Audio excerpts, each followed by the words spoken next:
सफर की थकान। आप सुनेंगे कि आदमी को बिना आराम का सफर, घोड़े को बिना दौड़ का बंधन, औरत को पति से दूर रखना और कपड़े को धूप में सुलाना कैसे बिना वक्त गंवाए बुढ़ापा ला देता है। कथाकार राहुल शर्मा। दोस्तों, जिंदगी में संतुलन बहुत जरूरी है। आज की कहानी 4 छोटे चित्रों से बनती है। इन चित्रों को पूरी ध्यान से सुनिएगा। आपका अपना भी कोई न कोई दौर निकलेगा। पहला चित्र है गांव के धान के खेतों के पास का। वहां रहता था भोला मिस्त्री, साड़ा बनाने में माहिर, हंसता खेलता आदमी। गांव वाले कहते थे भोला जैसा कोई नहीं। लेकिन भोला की जेब में कभी रुकता नहीं। दिल करता तो सवेरे मथुरा, रात तक पुणे। रात को गाड़ी का पहिया घूमता तो वो भी चल देता। उसका मानना था सफर ही जिंदगी है। राजू लोहार कहता भोला, तुझे देखकर मेरी पीठ दुखने लगती। पर भोला हंसता, राजू भाई, जिस दिन छुप गया न, उस दिन जान लेना जिंदगी खत्म। 3 साल तक रात की बेलें ट्रेन में कटती रहीं। कभी स्टेशन की बेंच, कभी बस स्टैंड का फर्श। दिन में काम, शाम को बस या ट्रेन। नींद बटोरता, किस्मत बदलने की चाह में। चौथे साल फरवरी की ठंड ने उसे पकड़ लिया। सरकारी अस्पताल की एक बेड पर वो पड़ा। 4 दिन बुखार, हड्डियों में ज्वाला। डॉक्टर ने लैब टेक को बताया, कमाल है, बॉडी 4 पैक बन चुकी है। सलाह आई, भाई अब थोड़ा धीरे।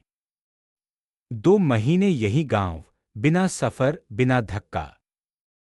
भोला ने मन में सोचा, ये भी क्या बात हो गई, वक्त रुक गया।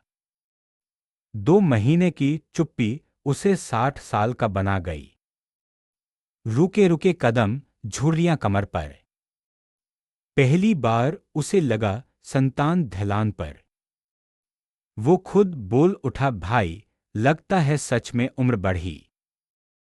दूसरा चित्र है चौपाल के पीछे के तबेले का।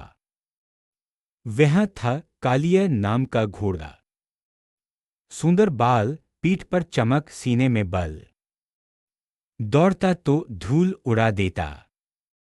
लेकिन गांव में दौड़ जुटकी कम थी। राजा के आदेश पर कालिया को बांध दिया गया। न मेला, न बाजार, न खेत। रोज सुबह से शाम तक रस्सी और छाया। पहले महीने कालिया ने तबेले की दीवार कुतर दी। दूसरे महीने उसकी चाल में भारीपन। तीसरे महीने भोला मिस्त्री जब देखने गया तो बोला, इस घोड़े की हड्डियां टिनक रहीं। माली खेमू ने समझाया, भाई हिलना डुलना बंद हो गया तो कोई जानवर कैसे जवान रहेगा। बस इसी तरह देखते देखते कालिया की रीढ़ में सूखापन, पूंछ झाड़ू जैसी, आंखों में धुंध। 21 माह में एक तेज रफ्तार का घोड़ा बूढ़ा। बहुत बाद में पटवारी ने कहा, ये तो शिलालेख है, जो इस घोड़े पर लिखा है वो हम सब पर लागू होता है। किसी को लगातार बांधकर रखो तो जीवन सूख जाता है। तीसरा चित्र है उसी गांव की चोपड़ी में बनी झोपड़ी का। सीलोबाई अपने पति बुद्धा राम के साथ रहती थी। पति गांव के पीछे बंजर पर आधा दिन खेत, और सीलोबाई घर गृहस्थी में ठसक। लेकिन कभी भी दोनों में वो बात नहीं बनती। काम की फिक्र, थकान, गुस्सा कहाँ सुनी। चारपाई एक ही, पर पास आना कम। सालों हो गए, उनकी देह भी नहीं मिली। सीलोबाई को कोने में सोना पड़ता और बुद्धा राम को दूरी बनानी पड़ती। बच्चे भी जवान हो गए, चले गए पढ़ने। 2 कमरों में 2 ही लोग, पर दूरी 5 गांव की।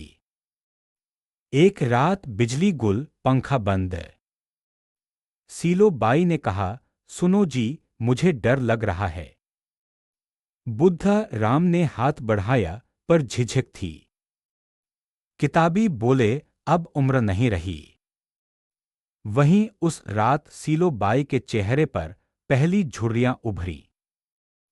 दूसरे दिन से उसकी आवाज भारी लगने लगी। चौथे महीने वो दादी के गहने पहनने लगी। सच ही कहा गया है, जो औरत अपने पति से दिल न लगाए, वह बूढ़ी हो जाती है। चौथा चित्र है गांव के बीच चौपाल की छत पर बिछा रंगीन चटाई का। गर्मी की पहली लहर ने उसे भिगो दिया। चटाई का मालिक बुजुर्ग गणेशिया बोले, सुबह से धूप में पड़ी है, रंग उड़ गया। और सच में उस चटाई के हरेलाल रंग बेधड़क धूप में झुलस गए। रेशे बाहर झांकने लगे। गांव की बच्चियां उसे कूड़े के ढेर की तरफ ले गईं।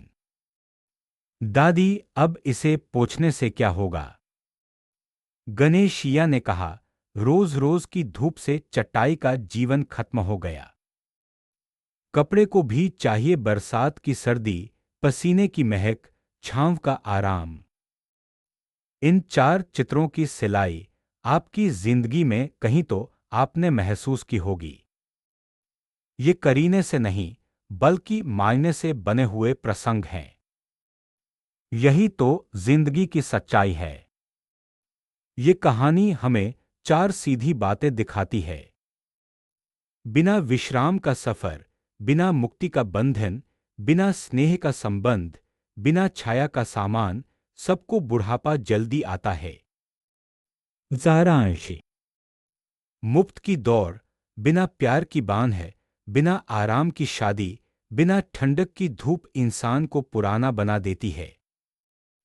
अपने जीवन में संतुलन रखिए। सफर हो तो आराम करना सीखिए।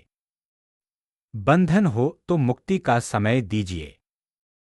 रिश्ता हो तो स्नेह की डोर मजबूत रखिए। और सामान हो तो धूप से बचाकर छाया में रखिए। इससे आप लंबे समय तक जवान रहेंगे और दिल भी खुश रहेगा। अगर वीडियो पसंद आया तो वन वे चैनल को सब्सक्राइब जरूर करें। आपका एक सब्सक्राइब हमारा हौसला बढ़ाता है।